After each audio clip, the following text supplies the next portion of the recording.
বন্ধুরা আরোহী কিচেনে আপনাদের সবাইকে স্বাগত জানাই। সুজি নিয়েছি, সুজিটা দিয়ে দেবো মিক্সি বাটিতে। আমি মিক্সি বাটি করে নিয়ে আসবো, একটু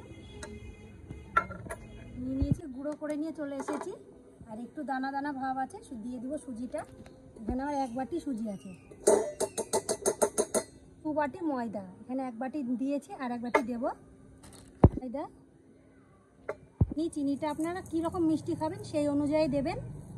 দিব নারকেল কোড়া, নারকেল কোড়াটা পছন্দ হলে দেবেন, না পছন্দ হলে দেবেন না। নারকেল কোড়াটা দিলে খেতে খুব ভালো লাগে। তো 1/2 চা চামচ মৌরি দেবো, স্বাদ মতো লবণ, একটি তালের পাল করে মেখে নেব সব কিছু উপকরণ।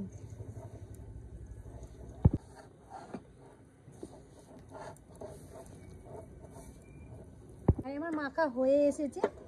আমি এর মধ্যে দিয়ে দিব অল্প করে দুধ, অল্প অল্প দুধ দিয়ে মাখবো, একবারে দুধটা ঢালবো না।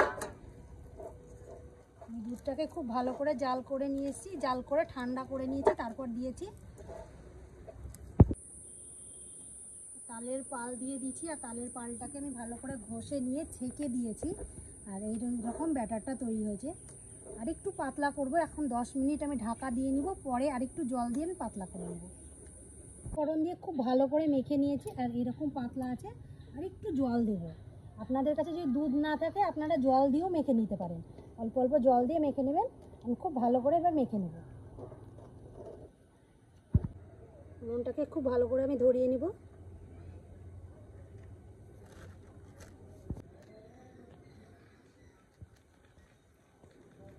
থেকে 15 মিনিট ঢাকা দিয়ে রেখেছিলাম। দেখুন ব্যাটারটা কত সুন্দর হয়েছে।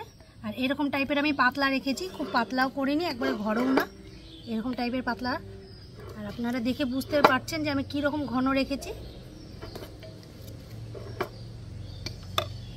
এখন মালপোয়াগুলো কত সুন্দর ফুলেছে, এক একটা আর একটা করে ছেড়েও গেছে। এবার আমি তুলে নেব।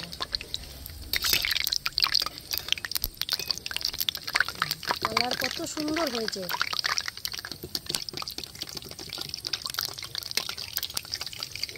থালের মধ্যে দিয়ে দিব ব্যাটারটা, আর একটু ট্যাপ খাইয়ে নিব।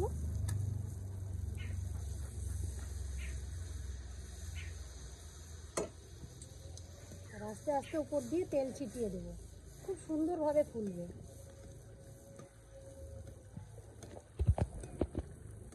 দেখুন আস্তে আস্তে ফুলে উঠছে, এবারে টুকটা হয়ে ফুলেছে।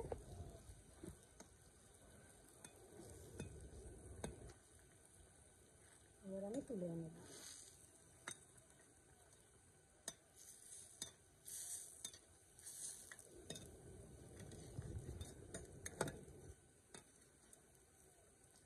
কত সুন্দর টুককা টুককা ফোলা ফোলা মালপোয়া তৈরি হয়েছে।